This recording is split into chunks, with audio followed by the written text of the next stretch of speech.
Yeah 3 वर्ष तिम्रो माया त्यो पनि साँचो थियो लाजले सुरु भयो हाम्रो कथा माया माछो थियो बोल्दैनथ्यौ धेरै तर बुझ्यौ आँखा हामी दुवै बाँच्यौ एकअर्कामा राखेर आशा तर एक दिन गयौ तिमी टाढा पढ्न मैले भने ध्यान राख तिमी भन्यौ फर्किन्छु भन्नु नपर्न तर त्यो फर्किने कुरा कहिल्यै आएन सम्झनामा म अड्किएर तिमी अरूसँग हाँस्यौ त्यो कुरा मनले सही छैन म अझै पर्खिरहेको छु तिमीलाई तिम्रो सम्झनाले जलाउँछ रातिलाई तिमीले भुल्यौ होला म अझै त्यही छु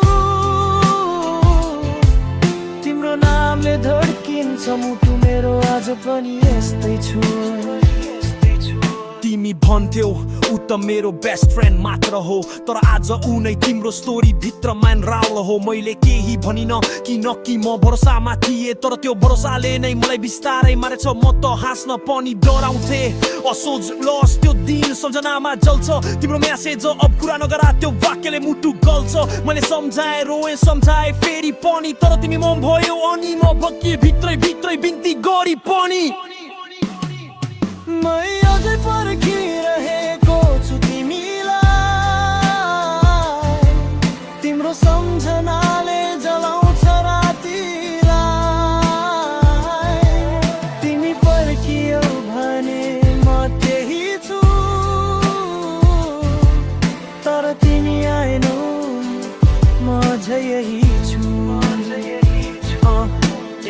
एक दिन तिम्रो म्यासेज आयो हाउ आर यु म लेखे आइम फाइन तर त्यो झुट थियो भित्रै भित्र म मरिरहेको थिएँ बिस्तारै तिम्रो तटले बिस्तारै मार्दै थियो आत्मालाई तिमी चाहन्थ्यौ सिम्पते म चाहन्थे केयर तर माया होइन सिम्पते खोजो एभ्रिवेयर मैले सोचे बोल्दिन किनकि म राम्रो चाहन्थे तिमीको नाममा धुलो नलागोस् भनेर म मनरहन्थे गाउँले भन्छन् बिरामी तिम्रो कारण तर म त साँचो बोल्न सक्दिन यो मुख समाना तिमी चाहन्थ्यौ सिम्पते आफै कम्युनिटी भित्र तर म चाहन तिमी खराब देखिनु म त रहन्छु चुप भित्र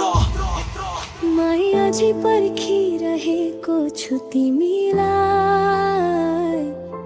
आँसुले भिज्छ रात सम्झनाले मार्छ मलाई तिमी बदलियौ ती 6 जनासँग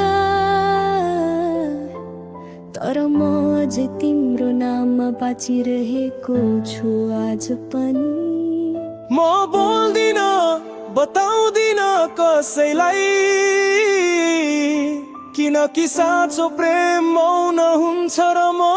अझै तिमीलाई पर्खिरहेको छु